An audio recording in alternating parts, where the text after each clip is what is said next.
या वॉर्डाचे अध्यक्ष नितीन चव्हाण आणि उपस्थित सर्व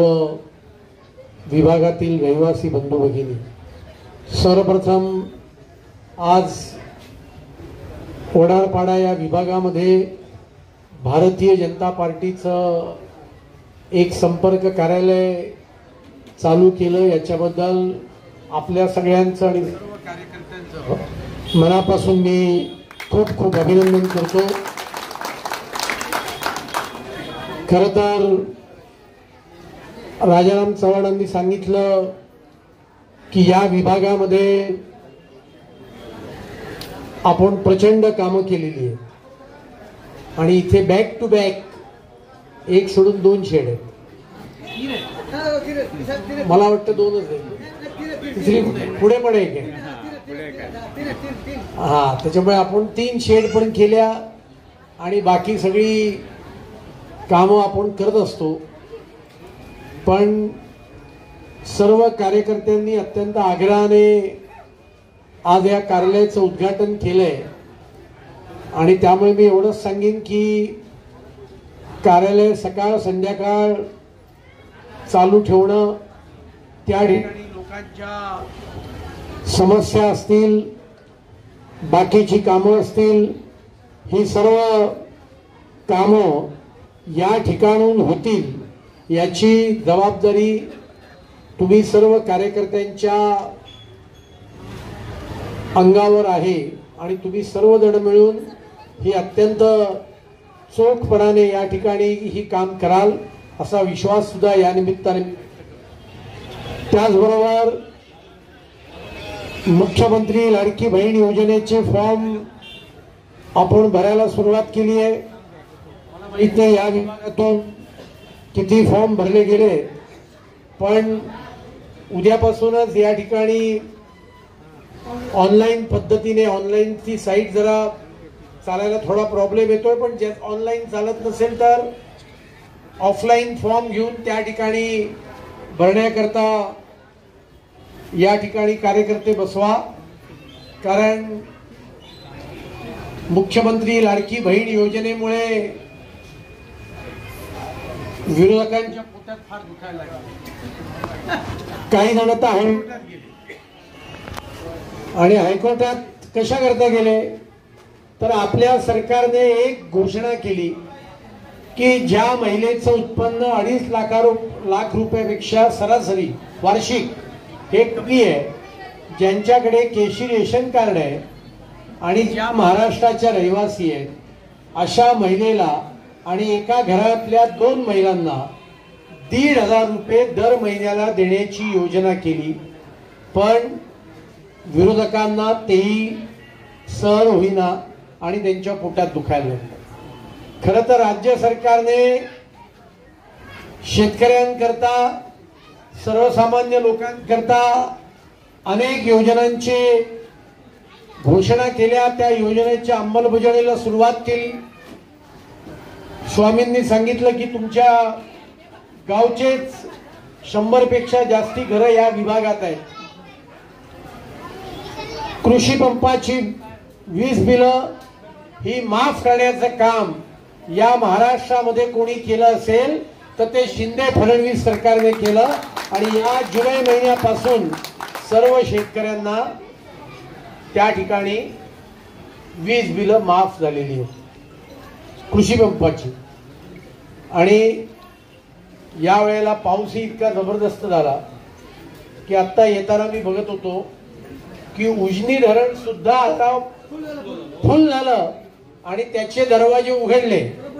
आणि सोलापूरच्या पुढे सगळे आपण, माझा आजोळ पंढरपूर आहे आणि त्यामुळे उजनी पण फुल झालं, जायकवाडी फुल झालं। मला वाटतं वरुण देवाला सुद्धा आपल्या सरकारचं काम आवडलं म्हणून वरुण देवाने सुद्धा या वेळेला भरपूर पाऊस ठेवून त्या ठिकाणी आपल्याला आशीर्वाद दिले। आणि उजनी धरणाच्या बरोबर मी आता येताना बातमी वाचली की मुंबईला पाणी पुरवठा करणारं मध्य वैतरणा हे जे एक अत्यंत महत्त्वाचं धरण आहे, हे धरण सुद्धा आत्ता दुपारी ओव्हरफ्लो झालं आणि मुंबईकरांना सुद्धा आता येत्या वर्षभर पाण्याचं नो टेन्शन आणि त्यामुळे पाणी कपात सुद्धा मागे घेतली आणि आपल्याला सगळ्यांना मुंबईकरांना त्या ठिकाणी पाणी सुद्धा भरपूर मिळण्याचं काम या वर्षभरामध्ये होणार आहे। आणि त्यामुळे मुख्यमंत्री लाडकी बहीण योजना असेल, त्याचबरोबर धर्मवीर आनंद दिघे दिव्यांग योजना सुद्धा आपण चालू केली आहे। जे दिव्यांग आपले भाऊ बहीण 18 वर्षाच्या वरचे आहेत त्यांना महिना 6,000 रुपये दर महिन्याला देण्याचं काम मुंबई महानगरपालिकेच्या माध्यमातून देण्याचा निर्णय आपण घेतलेला आहे। त्याचेही फॉर्म या ठिकाणी जरूर ठेवा आणि मी उद्या परवा मुख्यमंत्र्यांना भेटून ही विनंती करणार आहे की एखाद्या घरामध्ये दिव्यांग मुलगा 18 वर्षाच्या खाली असेल पण त्या कुटुंबियांकडे जर का केशरी रेशन कार्ड असेल तर त्या कुटुंबाला सुद्धा 6,000 रुपये त्या मुलाच्या उदरनिर्वाहाकरता द्या,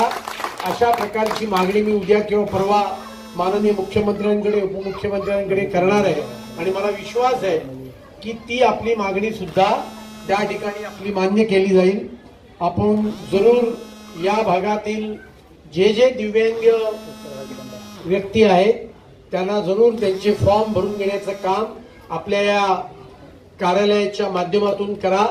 त्याचबरोबर डोमिसाइल सर्टिफिकेट असेल, इन्कम सर्टिफिकेट असेल, आधार कार्डाचे कॅम्प असतील, हे सुद्धा या ठिकाणी जरूर त्या ठिकाणी लावण्याचं काम येणाऱ्या 10 सर्वप्रथम मी राजाराम चव्हाणांना विनंती करीन की आजचा हा कार्यक्रम करण्यामध्ये ज्यांचा मोठा वाटा आहे आणि जे हनुमाननगरचेच रहिवासी आहेत आणि आमच्या पूर्ण कांदिवली पूर्व विधानसभेचे विधानसभा प्रमुख आहेत त्यांचं स्वागत राहिलं, आपण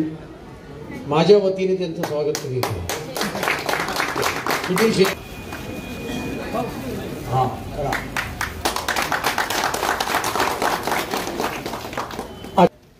कार्यक्रमाला उपस्थित सुधीर शिंदेजी, गोकुळ काळेजी, अशोक परब, धोंडीबा जांभळे, संभाजी मगदुम, इस्माईल मुजावरजी, ज्यांनी आत्ता आपल्याला मार्गदर्शन केलं असे स्वामीजी, हे स्वामी आडनाव तसे स्वामी नाही आहे, राजाराम चव्हाण, बाकी सर्व